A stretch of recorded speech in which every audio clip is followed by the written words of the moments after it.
두아디라 교회 두 번째 시간입니다. 오늘 본문의 제목은 빛난 주석과 같은 그의 발에 대해서 말씀드립니다. 빛난 주석과 같은 예수님의 발, 그리고 네 가지 열쇠에 대해서, 즉 네 시대에 대해서 좀 짧게 말씀드리겠습니다.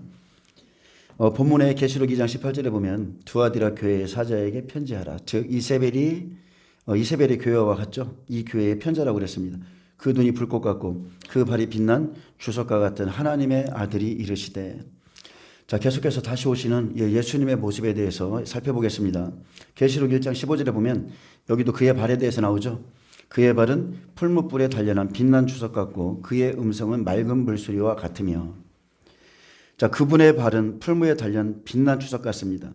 즉 예수님께서 공생의 기간 복음을 전하시며 외식하던 바리새인들로부터 연단 받으시며 걸으신 그 발, 그 발, 풀무불에 단련한 빛난 주석같이 그들로부터 많은 고난을 받으셨습니다. 풀무불은 애굽의 고난을 의미하는데 성경은 애굽의 고난을 풀무에 비유했습니다. 풀무에 단련한 같이 연단과 고난에 집어넣었다는 뜻입니다. 새 풀무를 통해서 쇠를 달그듯이 예수님께서 고난을 받으신 이유는 다른 게 아니죠. 오직 복음 때문입니다. 복음 때문에 고난받으셨고 또한 그를 따라 나온 자들, 그 복음을 듣고 따라 나온 자들도 고난받았습니다. 예레미야 11장 2절에 보면 너희는 이 언약의 말을 듣고 유다인과 예루살렘 주민에게 말하라. 그들에게 이르기를 이스라엘 하나님 여호와께서 이와 같이 말씀하시되 이 언약의 말씀을 따르지 않는 자는 저주를 받을 것이니라. 이 언약은 내가 너희 조상들을 새 풀무 애굽 땅에서 400년 고난받았죠. 이끌어내던 날에 그들에게 명한 것이라. 자, 이것은 예수님이 하신 일입니다. 곧 내가 이르기를 너희는 내 목소리를 청종하고 나의 모든 명령을 따라 행하라. 그리하면, 조건입니다. 그리하면 너희는 내 백성이 되겠고 나는 너희 하나님이 되리라. 또 신명기 4장 20절에 여호와께서 너희를 택하시고 너희를 새 풀무불 곧 애굽에서 인도하여 내사 자기 기업의 백성을 삼으신 것이 오늘과 같아도. 예수님께서 자기 백성 삼기 위해서 다니신 그 발은 풀무에 단련한 주석과 같은 발입니다. 신명기는 가나안 땅에 들어가지 못한 모세가 그 땅에 들어가 살아야 될 지침을 준 말씀이죠. 그 발이 빛난 주석과 같은 하나님의 아들의 말씀은 외식하는 바리새인들과 싸우고 나온 빛난 주석 같은 말씀이기에 빛을 발하는 진주와도 같습니다. 요한복음 12장 48절 나를 저버리고 내 말을 받지 아니한 자를 심판할 리가 있으니 곧 나의 한 그 말이 마지막 날에 그를 심판하리라. 예수님의 말씀이 마지막 날에 모든 사람을 심판합니다. 그 사람이 믿든 안 믿든 상관없습니다. 자기가 버린 그 말씀이 자기를 심판합니다. 환난 전에 지금 듣기 싫어서 버린 그 말씀이 환난 안에서는 그 사람을 심판하죠. 여러분, 믿고 싶은 것을 믿는 것은 믿음이 아닙니다. 아멘? 그것은 믿음이 아니에요. 목사님은 환난을 통과하는 주이시네요. 환난을 통과한다는 말씀을 전하네요. 그러면서 어떤 사람들은 저에게 그렇게 믿고 있으니까 그렇게 될 거라고 그렇게 말을 해요. 자기는 휴거를 믿고 있기 때문에 휴거 될 거라고 생각하고. 근데 그렇지 않습니다. 믿고 싶은 것을 믿는 게 아니라 우리는 예수님의 말씀을 믿는 사람들입니다. 그리고 예수님께서 하신 말씀을 버린 것이 결국은 자기를 심판해요. 지금 준비할 수 있을 때 준비하는 그것이 지혜로운 것입니다. 내가 내 자의로 말한 것이 아니에요. 나를 보내신 아버지께서 내게 말할 것과 이를 것을 친히 명령하여 주셨으니 나는 그의 명령이 영생인 줄 아노라. 그러므로 내가 이르는 것은 내 아버지께서 내게 말씀하신 그대로니라. 아멘. 그의 명령이 영생입니다. 지키는 자만이 삽니다. 또 그의 음성은 많은 물소리와 같다 했습니다. 진리의 말씀은 물로 표현하죠. 세례도 물로 표현하고 말씀도 물로 표현해요. 물과 같이 진리의 말씀이 약속대로 흘러내려갑니다. 요한복음 4장 14절에도 내가 주는 물은 그 속에서 영생하도록 솟아나는 샘물이 되리라. 그의 음성은 영생의 물입니다.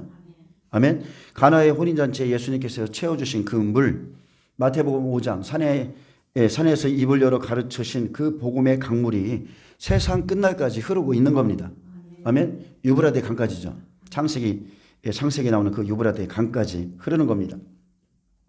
계시록 1장 16절에 그의 오른손에 7별이 있고 그의 입에서 좌우에 날성검이 나오고 그 얼굴은 해가 힘있게 비치는 것 같더라.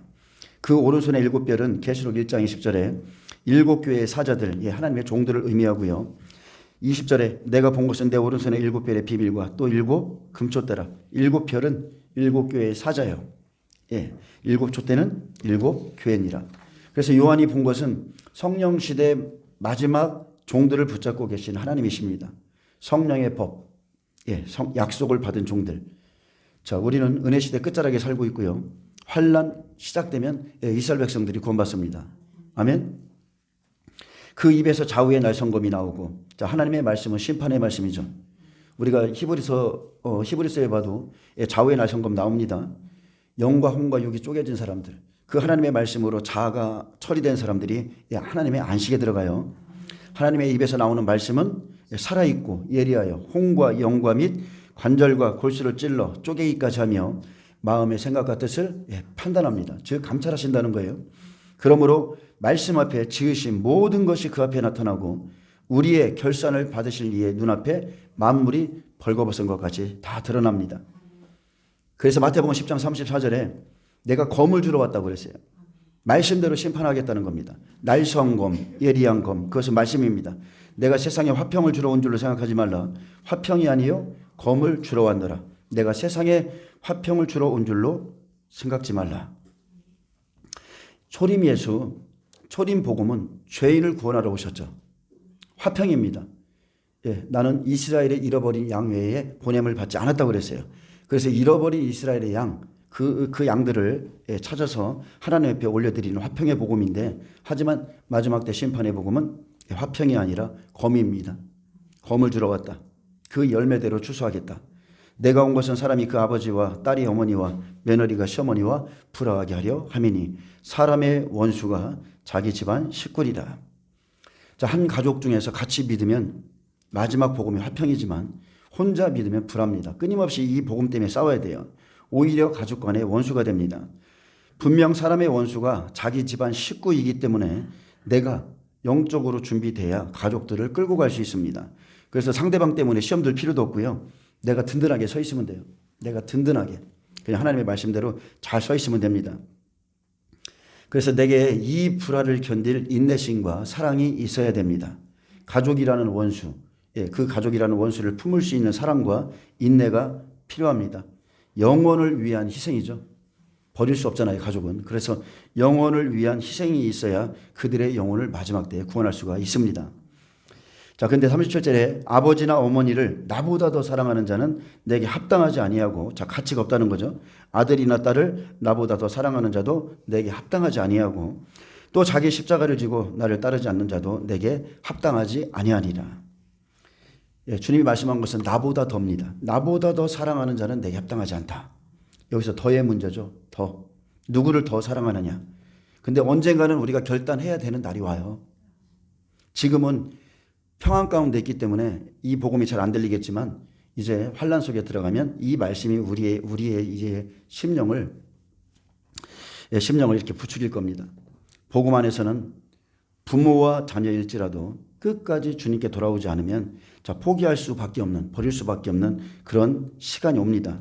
그래서 우리가 지금 할 일은 계속 끊임없이 마지막 때를 알려주고 때를 분별시키고 믿음으로 가도록 가족들을 지도해야 되는 겁니다. 이것은 가족을 버리라는 말이 아니죠. 가랑비에 옷이 젖듯이 계속 앞으로 이런 일이 생기면 주님이 말씀하신 마지막 한 일의 때야. 이런 일이 생길 거야. 그러면 실제 그 일이 생기면 믿지 않겠어요? 그래서 시대를 분별시켜서 예수님을 그도 따르도록 준비시키는 겁니다. 분명히 레위 지파는요, 하나님의 말씀을 가졌기 때문에 하나님의 백성을 만듭니다. 근데 모세가 어디로 갔어요?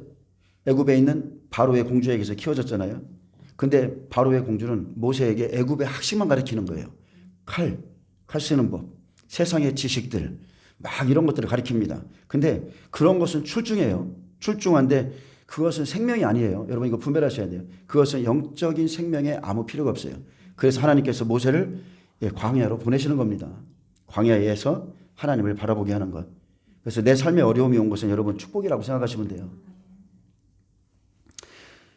고난 가운데 하나님을 알게 되는 겁니다. 우리도 마찬가지죠. 남의 자식은 믿음으로 가르치려고 그래요. 근데 자기 자식은 불신으로 가르칩니다.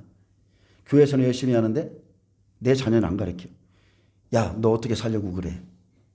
대학 어떻게 그렇게 하다가 어떻게 가려고 그래. 예? 그러니 공부해라. 이렇게 막 이렇게 한단 말이에요. 남의 자식들에게는 복음을 전해주고 하는데, 근데 우리는 학교에 가면 학교 선생님이 있잖아요. 학교에서는 지식을 배우면 되지만, 예, 부모는 자식의 믿음을 끊임없이 여러분 준비시켜야 돼요. 아멘. 가랑비에 옷 젖습니다. 옷이 젖게 돼 있어요. 그래서 2025년에 올해는요, 날마다 말씀을 보내세요. 날마다 말씀 보내고 말씀을 전하고 가르치고, 자, 그렇게 하시기 바랍니다. 그러면은 그 얼굴은 해가 힘있게 비치는 것 같더라. 이 날이 옵니다. 주님이 일하시는 그 시간, 주님이 말씀하신 그 시간에 해가 힘있게 비치는 것 같더라. 선지자들이 전한 말씀, 예수님께서 오셔서 전했을 때 예수님의 얼굴은 해가 힘있게 비치는 것 같죠. 예수님은 사마리아 여인도 정오에 만나주셨고 내가 있는 동안에 세상에 빛이라고 그랬어요. 그래서 정오의 빛같이 해가 힘있게 비치더라. 해는 복음, 달은 율법. 자, 그래서 마지막 때 사역을 감당할 때 약속대로, 약속의 말씀대로 빛을 발하는 심판이 옵니다. 해가, 자, 복음이 그날에는 힘있게 비칩니다. 즉, 말씀이 그대로 이루어진다는 거예요. 약속의 말씀대로 빛을 발하는 심판의 시간이 옵니다. 그래서 그 시간이 언제냐? 정확하게는 일곱째 인에서 일곱째 나팔까지는 추수의 시간이죠. 알곡들을 추수하는 시간이고, 후 3년 반 대접 재앙은 이제는 심판의 시간인 겁니다. 예, 그렇게 해가 힘있게, 복음이 힘있게 비치는 날이 옵니다. 계시록 1장 17절에 내가 볼 때 그의 발 앞에 엎드려져 죽은 자같이 되매 그가 오른손을 내게 얹고 이르시되 두려워 말라 나는 처음이요 나중이니. 요한은 심판의 주님을 봤습니다. 처음 세상을 창조하시고 마지막 때 세상을 심판하시는 하나님을 보고 두려워 죽은 자같이 되었습니다. 반모섬에 있던 요한은 예수님의 품 안에 누운 자였고요. 그가 사랑하시는 자였으며 예수님은 그에게 어머니를 맡길 정도로 예수님과 친밀한 자였습니다. 하지만 그가 초림의 사랑과 은혜의 하나님을 봤다면 이제 공의와 심판의 주님을 보고 두려워서 그의 발 앞에 엎드려져 죽은 자 같이 되었다고 고백했습니다. 지금도 우리가 예수님을 봤어, 이렇게 환상으로 봤어, 이런 얘기 합니다. 근데 실제 주님이 자신을 계시하실 때는 여러분 선지서를 읽어보세요. 모든 사람들이 똑같습니다. 그 앞에 다 두려워서 그들은 떨었습니다. 예수님은 요한이 살아계실 때 심판주 되신 예수님의 모습을 기록하게 했습니다. 그래서 우리는 앞으로 두려운 주님을 맞이하게 될 것이고 마태복음 5장에서 특히나 7장을 지키면서 그대로 가르치는 자에게는 상이 크다고 그랬어요. 아멘. 그게 복음의 불문율이에요. 이 말씀을 듣고 행하는 자는 반석에 세운 집과 같다 했고 아무리 말씀을 듣고 들어도 행하지 않는 자는 비와 창수가 바람이 나면 다 무너지게 돼 있습니다. 내가 볼 때 그의 발 앞에 엎드려져 죽은 자같이 되매 공생애 때 본 예수님께서 왕권을 가지고 오는 심판의 주님이신 것을 보고 놀라서 그 앞에 엎드려져 죽은 자같이 되었습니다. 마태복음 17장 2절에 요한이 변화산에서 이 변형되신 영광스러운 주님을 살아서 보았고요. 하나님의 음성도 들었어요. 이는 내 사랑하는 아들이요 내 기뻐하는 자니 너희는 그의 말을 들으라 했습니다. 자, 마태복음 17장 2절 그들 앞에서 변형되사 그 얼굴이 해같이 빛나며 옷이 빛과 같이 휘어졌더라.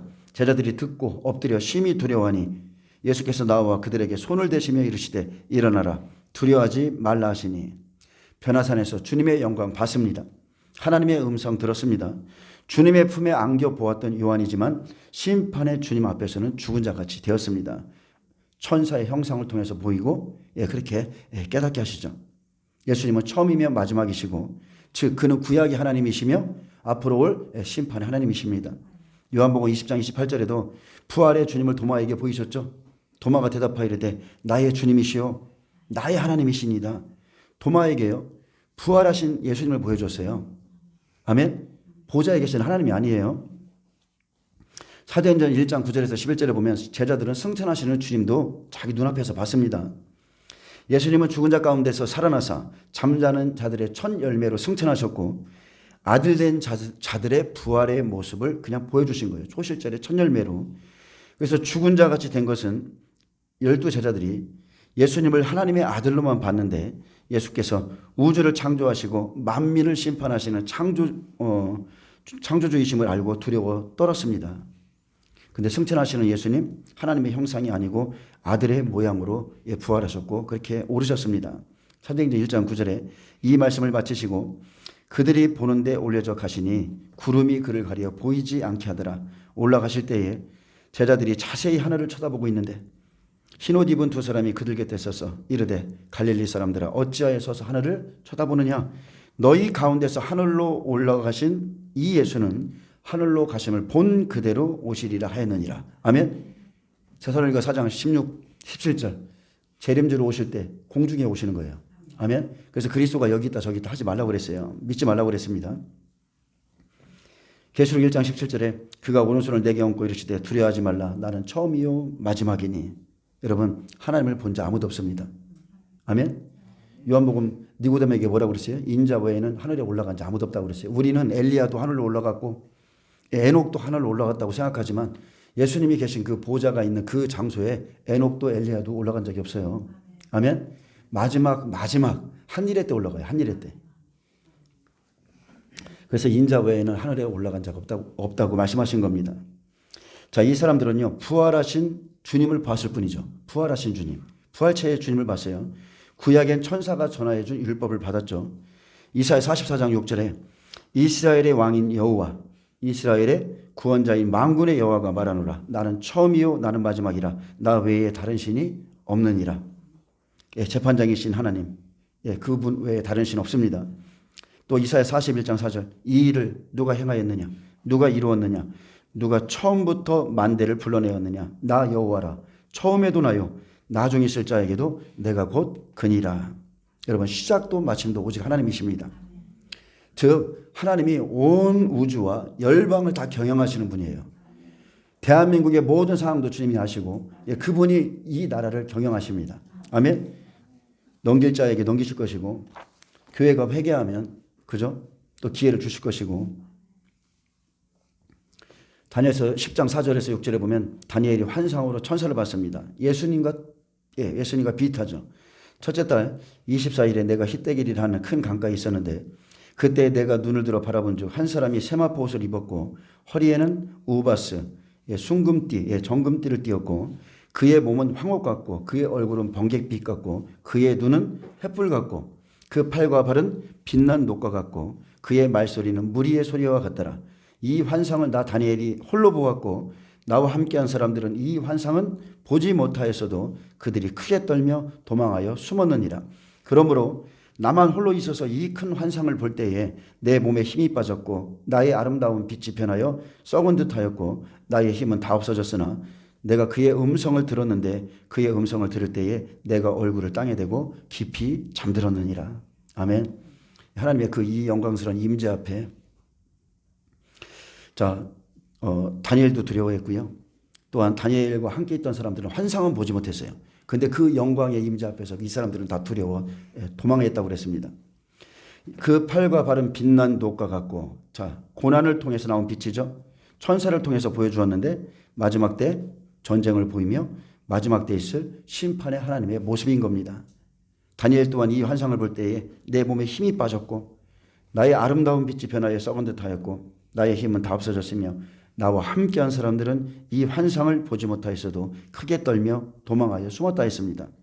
그런데 성경에 나온 인물들이 예수님을 만났을 때의 모습, 영광스러운 천사를 만났을 때의 모습과요, 이 마지막 시대에 지금 예수님을 만났다 하는 사람들의 이 증언이 너무나 틀려요. 제 말 이해하시죠? 이 시대에 예수님을 만났다는 사람들의 증언은요, 무슨 예수님이 무슨 친구같이 아주 그냥 말도 안 되는 소리를 하시는데, 영광의 주님을 본 사람들은 주님의 위엄 앞에 여러분 다 엎드려집니다. 두려워하게 돼 있고 그분을 경외하게 돼 있어요. 계시록 1장 12절에서 17절을 통해서 이 예수님의 전체적인 모습에 대해서 이렇게 다 보이신 후에 18절에 말합니다. 곧 살아있는 자라 내가 전에 죽었었노라 볼지어다 이제 세세토록 살아있어 사망과 음부의 열쇠를 가졌노니 그러므로 내가 본 것과 지금 있는 일과 장차 될 일을 기록하라 했습니다. 제자들은 예수님의 십자가 사건 또 그리고 부활하시고 승천하시는 주님 다 봤습니다. 그래서 곧 살아있는 자라, 예수님은 전에 죽었다가 부활하셨죠. 내가 전에 죽었었노라, 예수님의 십자가 사건이고 볼지어다 이제 세세토록 살아있어 사망과 음부의 열쇠를 가졌노니, 예수님이 계시록 4장 5장 가니까 어디에 계세요? 보좌에 계시죠? 예수님은 보좌에 계십니다. 마지막 때 계시록을 여는 열쇠, 오직 보좌에 계신 예수님이 그 인을 떼셔야 돼요. 그의 계시를 받아야 됩니다. 그래서 보좌에 계신 예수님은 심판의 권세를 가지셨음을 보이셨습니다. 성경에서 열쇠는요, 다른 게 아니죠. 천국의 문으로 들어가는 하나님의 말씀을 열쇠라고 합니다. 예수님은 아버지께 생명의 말씀을 받으셨죠. 그게 천국 열쇠예요. 그의 명령과 말씀과 사명을 다 이루셨기에 계시록에서 내가 사망과 음부의 열쇠를 가져노라 했습니다. 그래서 심판의 권세를 예수님께서 가지셨음을 보이셨고요. 마지막 때 계시록을 여는 열쇠가 사망과 음부의 열쇠고 권세 있는 심판의 말씀, 그것이 열쇠입니다. 자, 오늘 이제 성경에 있는 네 가지의 열쇠를 좀 살펴보겠습니다. 자, 우리가 크게 보면 성경 66권에는 네 시대가 있습니다. 창세기 1장부터 50장까지는 계시록 마지막 시대까지 창세기 1장부터 50장까지를 통해서 계시록의 시대까지를 다 거기다 기록해 놓으셨어요. 그래서 아브라함, 구약의 하나님, 이삭, 예수님, 야곱, 성령 시대, 요셉, 마지막 한일에 아멘. 그래서 성경 66권에 네 시대가 있듯이요. 창세기 2장에 보면 동산에서, 즉 동산은 교회죠. 에덴 동산은 교회예요. 동산에서 흐르는 네 개의 강줄기는 시대의 말씀을 의미하고 그 복음의 강물은 비손에서 시작해서 유브라데 강에서 마칠 것을 기록해 놨습니다. 즉 계시록 6나팔 전삼년반이 마칠 때 6나팔에 유브라데에 결박한 네 천사가 놓이고 그 년 월일시에 죽기로 작전된 증인들의 순교로 복음이 그렇게 마칩니다. 장자들의 죽음. 그래서 백배 장자들의 죽음이 먼저 있고 이 사람들은 보좌로 갈 사람들이죠. 1260일이 마치기 3일 반 전 두 증인이 마지막으로 순교하고 장자들 중에서 마지막으로 순교하고 3일 반 후 일곱째 나팔이 울리면 하늘에서 큰 호령이 나죠. 이리로 올라오라. 이리로 올라오라는 호령과 함께 두 증인을 선두로 순교자들의 부활이 일어납니다. 백배들의 부활이 일어나요. 동시에 이제 살아남은 우리인 휴거가 일어나는 거예요. 그래서 예수님의 말씀이 한치 오차가 없어요. 그래서 우리는 다른 게 아니라 천국 열쇠를 통해서 하나님의 때를 알 수 있습니다. 오직 말씀을 통해서 아는 거예요. 성경엔 네 시대가 있지만 전하는 시대는 세 시대죠. 빨주, 노초, 파남보 일곱 가지 무지개는 하나님의 언약인데 위에 네 시대가 있고요. 아브라함, 이삭, 야곱, 요셉 시대가 있고 그 중간중간마다 선지자 전하는 시대가 있어요.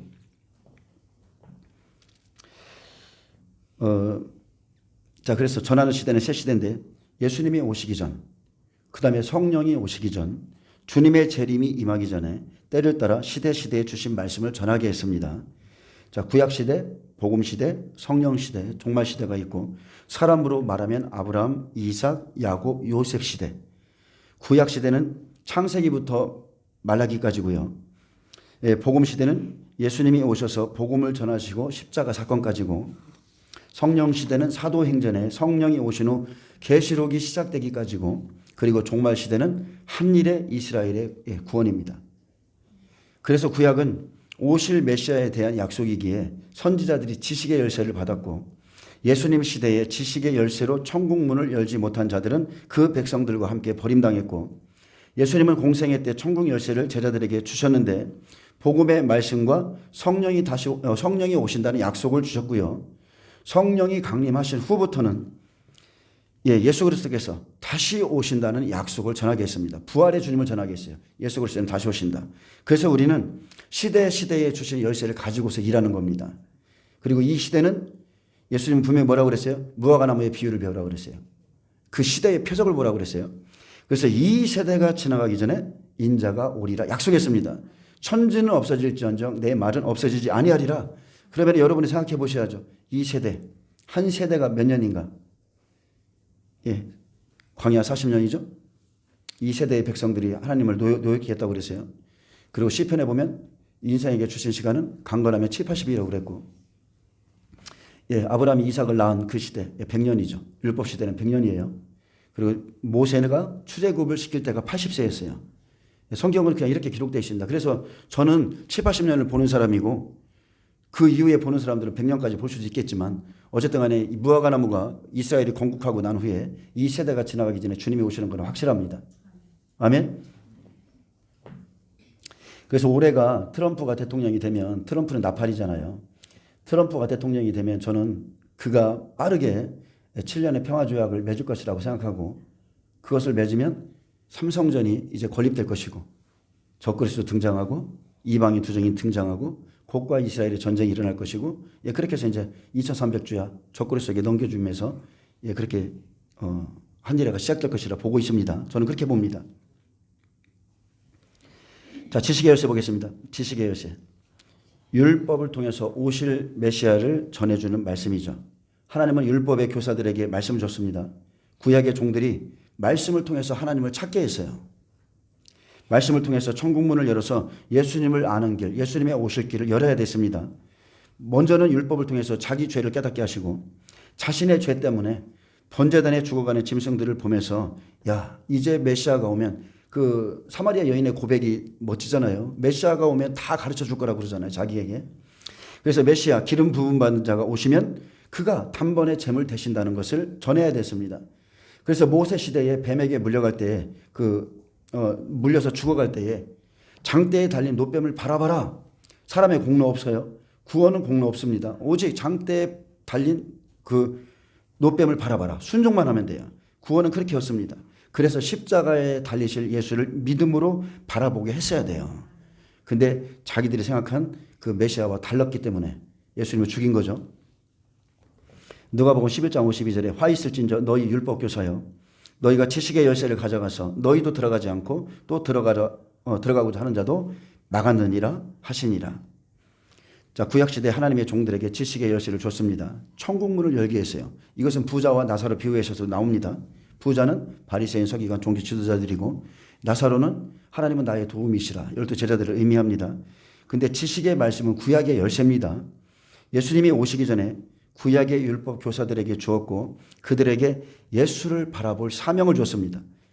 우리도 지금 똑같죠? 오실 예수를 바라보게 해야 돼요. 저는 지금 그 일을 하고 있는 것이고, 하지만 율법 교사들은 지식이라는 사명을 받고도 천국문을 열지 못했고 사명 감당 못했습니다. 대제사장, 서기관, 바리새인, 장로들은 자기도 들어가지 않았고 천국에 들어가고자 하는 자도 다 막아섰습니다. 성전의 사람들은요, 지식의 열쇠에 따라가지 않았습니다. 근데 그 안에서 안나, 시므온은 그 열쇠로 예수님 맞이했어요. 아멘. 깨어있는 자들이 맞이하는 거예요. 그래서 구약의 지식의 열쇠는 가나안 땅에 들어가는 말씀이며 사명이죠. 그래서 예수님이 가나안 땅에 오신 것이고, 예수님이 오셔서 이제는 천국의 복음으로 바꿔줍니다. 그래서 가나의 혼례가 요한복음 2장에 처음 나오는 거예요. 이제 천국 복음을 다시 채워줘야 돼요. 자, 두 번째는 천국 열쇠입니다. 지혜의 열쇠. 자, 예수님이 오신 그 복음 시대부터 자꾸 예수님의 공생애죠. 성령 시대까지 있을 일. 하나님께서 베드로에게 계시하신 것처럼 하나님께서 깨닫게 하신 지혜로 예수님을 알게 되는 겁니다. 하나님이 깨닫게 하시는 그 범위 내에서 예수님을 알게 돼요. 복음으로 아들 됩니다. 그리고 성령의 진리의 말씀을 따라서 우리는 천국에 들어갑니다. 그래서 두 가지를 말씀하셨어요. 우리가 그냥 예수 믿으면 구원받아, 이게 아니죠. 물과 성령으로 거듭나야 된다. 두 가지예요. 하나는 말씀으로 거듭나야 돼요. 진리의 말씀.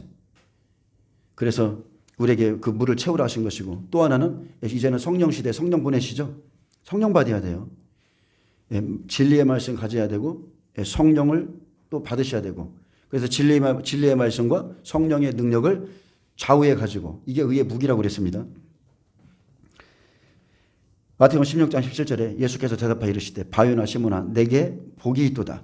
이를 내게 알게 한 이는 혈육이 아니요 하늘에 계신 내 아버지니라. 그래서 참된 복은 다른 게 아니죠. 이 신령한 복, 예수님이 누구신지를 진정으로 알게 되는 것, 이게 참복입니다.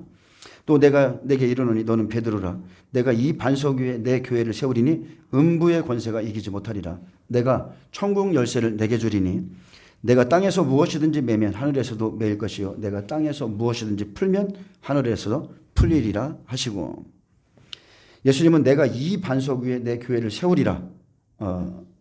세우리는 음부의 권세가 이기지 못하리라 했습니다. 왜 그렇습니까? 마태복음 16절에 보면 시몬 베드로가 대답하여 이르되 주는 그리스도시요 살아계신 하나님의 아들이시니이다. 자, 교회 안에 이렇게 여러분 예수님을 믿으셔야 돼요. 성령의 계시 가운데 가르쳐서가 아니에요. 야, 예수님이 우리의 구원자야, 십자가에 달리셨어, 이런 정도가 아니라 성령이 오셔서 내 마음을 확 열어서 주는 그리스도시고 살아계신 정말로 하나님의 아들이시구나, 이게 깨달아져야 돼요. 그리고 베드로의 이 고백 위에 교회를 세우신다 약속했습니다. 그래서 교회의 구성원 어떤 사람들이 돼야 돼요? 베드로가 한 고백이 있는 자들로 교회의 구성원이 되어지는 겁니다. 이들이 길과 진리와 생명을 향해서 나가고 베드로와 같은 계시적인 고백이 없다면 음부의 권세를 이길 수 없으며 반드시 물과 성령으로 거듭나야만 하나님의 영과 말씀이 그 사람을 이끌어 가십니다. 그래서 진짜 교회, 진짜 성도는 혈연 중심이 아니에요. 이를 알게 한 이는 혈육이 아니라고 그랬어요. 교회는 여러분 혈연 중심 아닙니다. 성령을 받고 성령을 받은 자의 가치관으로 바뀌어 가야 됩니다. 그래서 우리의 구원은 심령 깊은 곳에서, 즉 거듭난 영에서 나오는 것이지 성전에 그냥 머물러 있다 해서, 교회 안에 들어와 있다 해서 구원받는 것 아니고요. 오직 하나님의 뜻대로 행하는 자라야 내 형제요 자매요 어머니라 이렇게 명했습니다. 내가 이 반석 위에 내 교회를 세우리니, 베드로의 고백 위에 교회를 세우시듯 지혜의 열쇠로 예수님을 만나고, 또 이 고백은 하나님 아버지께서 깨닫게 하시는 은혜입니다. 여러분, 은혜예요, 은혜. 은혜와 진리는 예수 그리스도께로부터 온 것이죠. 오직 은혜입니다. 그래서 지금은 은혜 시대고요. 은혜 시대 때 천국에 들어갈 수 있는 말씀 여러분 받으세요. 내가 천국 열쇠를 내게 주리니. 예수님은 공생애 내내 천국에 들어갈 말씀, 즉 천국 열쇠를 제자들에게 계속 줬습니다. 예수님이 율법을 완성하시고 제자들에게 천국에 들어갈 열쇠와 또 천국에 대한 사명을 주셨고, 천국 복음을 받은 12 제자에게 천국 복음을 들으면 온전한 복음이기 때문에 여러분 천국에 갈 수 있죠. 변질되지 않은 깨끗한 복음. 그래서 천국 복음은 음부의 권세가 이길 수 없는 말씀입니다. 은혜 시대부터 마지막 때까지 장자의 자리에 가기까지 믿음은 여러분 계속 자라나야 됩니다. 자, 마태복음 13장 52절 예수께서 이르시되 그러므로 천국에 제대된 서기관마다 마치 새 것과 옛 것을 그 곳간에서 내어오는 집주인과 같으니라. 복음 시대 제자들이 3년 반이나 밤낮으로 말씀을 따라다니며 천국에 제대된 서기관으로 준비되었고, 이제 새 것과 옛 것, 율법과 복음을 마음대로 내어오는 일, 즉 물을 떠다주는 일은 성령 시대에 시작됩니다. 성령이 오시면 곳간에 있는 새 것과 옛 것을 마음껏 가지고 나옵니다.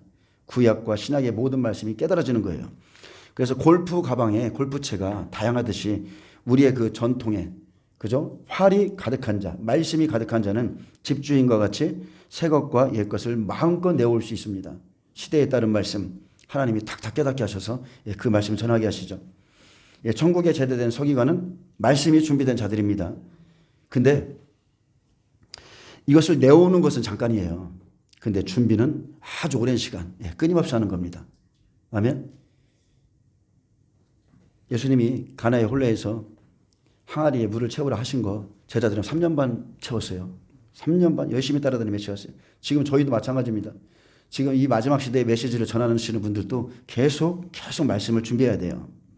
그래서 내오는 것은 잠깐이지만 준비는 끊임없이 합니다. 제자들은 모든 것을 버리고 말씀을 준비했고, 예수님이 가신 모든 장소마다 따라다녔기에 어디를 가든지 그곳에 합당한 말씀을 마음껏 사용할 수 있게 되었습니다. 자, 이제 다윗의 열쇠죠. 우리 시대입니다. 지금 이 시대 다윗의 열쇠, 필라델비아 교회와 같이 왕의 복음을 준비하는 7 교회 시대에 주십니다. 어떤 교회는 받고 어떤 교회는 못 받아요. 없어요. 은혜 시대 끝자락에 왕 같은 제사장이 되는 말씀을 주님이 은혜로 준비케 합니다. 7 교회 시대가 끝나기까지 충성되게 준비한 자에게 주십니다. 그래서 계시록 3장 7절에 필라델비아 교회의 사자에게 편지하라. 거룩하고 진실하사 다윗의 열쇠를 가지시니 곧 열면 닫을 사람이 없고 닫으면 열 사람이 없는 그가 이르시되. 자, 필라델비아 교회에 왕 같은 제사장이 되는 말씀이 있는 교회입니다. 마지막 시대요. 왕 같은 제사장을 하나님께서 만드십니다. 하나님의 열심이 우리를 붙드는 거예요. 다른 게 아닙니다. 왕 같은 제사장이 되는 것은 하나님의 열심이 우리를 붙들어서 마지막 때 말씀을 준비케 하는 거죠. 이것이 아니면 안 될 것 같아요. 마지막 때 말씀을 준비해야 될 것 같아요. 다 하나님이 주시는 거예요. 그래서 마지막 때는 계시록을 증거해야 되기 때문에 왕 같은 제사장이 될 수 있는 열쇠. 그래서 다윗의 열쇠라고 하고요. 그래서 마지막 시대에 왕이 될 수 있는 말씀을 들어야 마지막 시대 사명을 감당합니다. 자, 왕이 된다는 건 다른 뜻이 아닙니다. 보호자의 갈 자들이 된다는 거예요. 다스리는 자들. 창세기 7장에 보면 창세기 6장은 은혜 시대에 이제 마지막 때 노아에게 홍수 심판에 대해서 말씀해 주시죠. 그리고 7장에 보면 하나님이요 계속적으로 노아와 함께 하셨기 때문에 심판의 때를 알리고 준비케 하셨으며 홍수가 내리는 날 방주의 문을 하나님이 친히 닫았습니다. 마태복음 25장 똑같죠. 미련한 5처녀가 열어달라고 막 울며불며 두드릴 때에 기름을 준비한 자만 다 구분해서 들어가게 하셨고 예수님께서 친히 그 문 닫습니다. 내가 너희를 도무지 알지 못하노라. 똑같습니다. 그래서 말씀대로 순종하고 준비한 자만이 하나님 나라에 들어갑니다. 지금 다윗의 열쇠로 준비케 하고요. 환란이 시작되면 이 다윗의 열쇠는 이제 사망과 음부의 열쇠예요. 이해되시죠? 말씀이 있는 자는 살고 말씀을 버린 자들은 사망과 음부에 처하게 됩니다. 다윗을 보면 구약시대의 가장 위대한 왕입니다. 다윗의 열쇠는 왕의 통치와 권세를 의미합니다. 다윗은 만왕의 왕이신 예수 그리스도의 그림자며 하나님 나라에 들어가는 것은 오직 다윗을 통해서 예수님을 통해서만 들어갑니다. 그래서 이사야 22장 15절에서 25절을 보면 하나님께서 이사야에게 말씀하시길 너는 가서 국고를 맡고 왕궁을 맡고 있는 맡고 있는 셈나 대신에 엘리야김이 다윗의 집 열쇠를 받아서 다윗의 집 전체를 관리하는 권세를 행할 수 있게 했습니다. 주인의 집에 수치를 끼치는 셈나를 관직에서 쫓아내죠. 때가 되니까 쫓아내는 거예요. 그리고 그를 단단히 결박하여 광박한 곳에 던져서 내가 그곳에서 죽겠고 내 영광의 수레도 거기 있으리라 했습니다. 주인의 집에 수치를 끼치는 자 마지막 때 여러분 버림받습니다. 초림 때도 버림받았고 우리 시대도요. 은혜 시대 때 마지막 때를 준비하지 않는 종들 똑같습니다. 버림받습니다. 주인의 집에 수치입니다. 수치. 그래서 다윗의 집 열쇠는 하나님 나라의 문을 열 수 있는 열쇠로서 영생의 수여권을 시사합니다. 하나님이 세우시리라. 이 뜻이 엘리야김이죠. 엘리야김의 이름의 뜻은 하나님이 세우시리라. 그래서 다윗의 집을 관리하는 열쇠를 소유한 바와 같이 마지막 때에도 하나님께서 엘리야김 같은 이들을 세우실 것입니다. 마태복음 24장 45절 충성되고 지혜 있는 종이 되어 주인에게 그 집 사람들을 맡아서 때를 따라 양식을 나눠줄 자가 누구냐. 주인이 올 때에 그 종이 이렇게 하는 것을 보면 그 종이 복이 있으리로다. 내가 진실로 너에게 이르노니 주인이 그의 모든 소유를 그에게 맡기리라. 예수님만이 하나님 나라를 다스리고 관리하는 열쇠를 가지시고 하나님 나라에 들어갈 자와 들어갈 수 없는 자를 결정하시는 분이십니다. 그래서 열면 닫을 사람이 없고 닫으면 열 사람이 없는 그가 이르시되 이렇게 말씀한 거예요. 오직 예수님만이 합당한 사람들을 들어가게 하고 들어가지 못하게 합니다. 빌라델비아 교회가 가진 말씀은 왕 같은 제사장이 되는 말씀. 하나님께서 마지막 시대에 왕 같은 제사장을 만드시고 그들에게 다윗의 열쇠를 맡깁니다. 근데 참 보면요. 어떤 사람들은 육신의 일에 바빠요. 교회 안에 있는데 말씀 듣는 거는 굉장히 싫고 말씀 보는 것도 싫어. 근데 육신의 일은 바빠요. 근데 여러분 영적인 일에 지금은 힘쓰셔야 돼요. 아멘. 말씀, 기도, 찬양, 예배 이런 거 여러분 힘쓰셔야 돼요. 마지막 때는 인봉되었던 계시록의 말씀 계시로 열어주죠. 그리고 계시로 증거하기에 다윗의 열쇠를 가진 빌라델비아의 교회의 사자후에 열린 문을 두신 겁니다. 야곱의 사다리 아시죠? 천국으로 가는 길 똑같은 거예요. 열린 문을 두신 거예요. 왕 같은 제사장이 될 수 있는 말씀을 들어야 마지막 시대의 사명을 감당합니다. 마지막 시대 말씀이 준비된 자들에게 다윗의 열쇠를 주시고 이 말씀은 바로 영생입니다. 이 말씀은 생명이에요. 나는 이 말씀이 영생인 줄 아노라. 아멘. 율법 시대 보면 율법이 왕이었죠. 하지만 예수님 때는 율법 시대에 복음의 제사장을 만드셨어요. 율법 안에 들어오셔서 율법 아래 나셔서 거기서 복음의 제사장을 만드시기에 이스라엘 백성들은 율법에서 나와서 예수님께 돌아와서 그리고 은혜 시대를 살아야 했습니다. 우리도 지금 똑같죠. 구약 시대 제사장들 왕노릇했지만 그들은 예수님께 돌아오지도 않았고 준비되지도 않았습니다.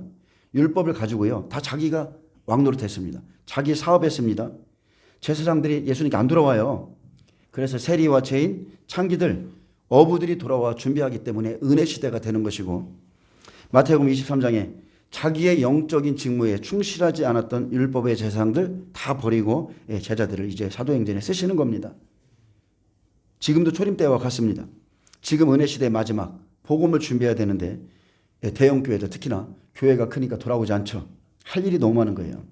그래서 사명 감당하지 못한다고 하는 그 죄인 같은 자들이 이렇게 돌아와서 준비하니 마지막 때 왕 같은 제사장이 됩니다. 교회가 커지잖아요. 바쁩니다. 준비할 시간 없습니다. 기도할 시간도 없어요. 준비할 마음도 없어요. 하나님 앞에 예전같이 나가는 시간 없습니다. 하지만 준비하지 못한 은혜 시대 종들은 똑같습니다. 조림 때와 같이 버림당합니다. 그래서 지금은 다윗의 열쇠를 준비할 때고 왕 같은 제사장, 왕이 되는 법을 배워야 됩니다. 종말의 복음이 준비되지 않은 은혜 시대 종들은 율법의 종들과 똑같습니다. 남 죽이고 자기도 죽어요. 자기도 천국에 들어가지 않고 들어가고자 하는 자도 막아섭니다. 예수님 곧 오신다고 그러니까 뭐라고 합니까? 더디 온다고 그러죠. 아직 멀었다고 그러죠. 자기도 죽고 남 죽이는 거예요. 지금은 누가 뭐라 해도 종말을 향해 가고 추수의 때가 오고 있기 때문에 마지막 시대의 복음을 미리 전 시대에 전해야 되는데 대형 교회들 돌아올 마음 없습니다. 오히려 사명 감당하지 못한 것 같은 사람들 하나님이 택하셔서 은혜로 말미암아 준비하게 하시고 그들이 마지막 때 제자들 같이 그렇게 사역을 감당하게 될 겁니다. 다시 한번 말씀드리지만 율법의 제사장들 버렸어요. 버리신 것처럼 준비하지 못한 은혜 시대 종들 그날에 가면 버림받습니다. 미래는 다섯 처녀가 어떻게 해요? 사꾼들에게 찾아가잖아요. 지혜로운 처녀들이 말하잖아요. 우리 이 기름은 우리가 쓸 것도 부족하니까 차라리 파는 자들에게 가서 사라. 근데 거기에 남아있는 자들도 어차피 주님께 버림받는 자들이에요. 혼인잔치에 문은 닫히는데 그들은 거기서 그때서야 기름 팔고 있죠. 가짜 기름, 거짓된 말씀.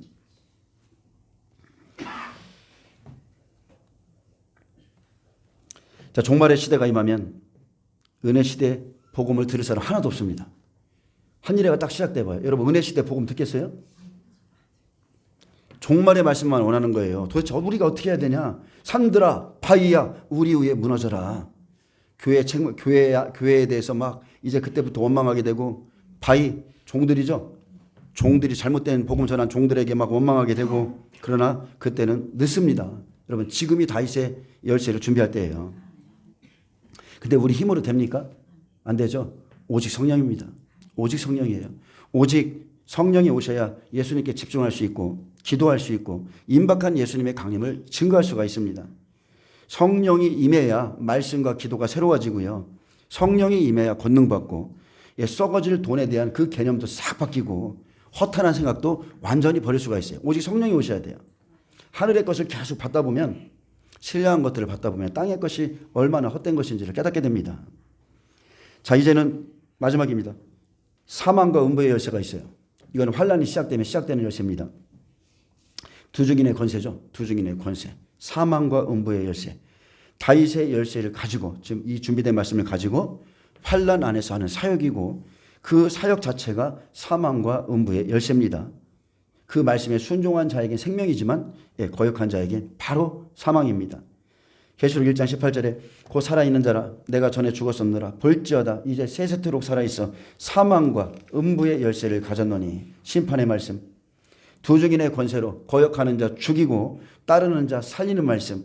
사망할 자들을 음부에 보내는 말씀입니다. 전 3년 반에 믿는 자들 중에 4분의 1이 죽임당하고 그리고 나머지 4분의 3은 대접재앙에 넘기신다고 그랬어요. 은혜 시대에 천국 열쇠와 다윗의 열쇠를 일곱 교회 왕 같은 제사장에게 주었습니다. 제 종들이요. 말씀의 권세를 받는 종들이 있습니다. 성령의 은사 중에 첫 번째가 뭐예요? 지혜 말씀이에요. 많은 사람들이 능력 행함을 원하지만 첫 번째가 성령이 오시면 지혜의 말씀이에요. 그 다음에 지식의 말씀. 그죠? 믿음의 은사. 자, 순서대로 가는 겁니다. 우리가 꿈에 열쇠를 나누어 준다는 것은 말씀을 나누어 주는 것이고, 근데 또 열쇠도 빛난 열쇠가 있고요. 녹슨 열쇠가 있어요. 녹슨 열쇠는 땅에 묻은 말씀이라고 보시면 됩니다. 예수님은 그 시대 사람들에게 맞는 열쇠를 주십니다. 시대의 열쇠가 있습니다. 마지막 때 두 증인에게 심판의 권세를 주신다고 그랬어요.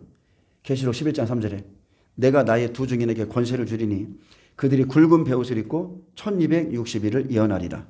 만일 누구든지 그들을 해하고자 하면 그들의 입에서 불이 나와서 그들의 원수를 삼켜버릴 것이요 누구든지 그들을 해하고자 하면 반드시 그와 같이 죽임을 당하리라. 그들이 권능을 가지고 하늘을 닫아 예언을 하는 날 동안 비가 오지 못하게 하고 또 권능을 가지고 물을 피로 변하게 하고 아무 때나 원하는 대로 여러 가지 재앙으로 땅을 치리로다. 말씀대로 이루어지죠. 말씀대로 이루어집니다. 모세가 하나님의 말씀을 받아서 대언했을 때 애굽의 10가지 재앙 그대로 임했습니다. 지팡이를 가리켜라, 쳐라. 그리고 순종한 자들만 구속받았어요.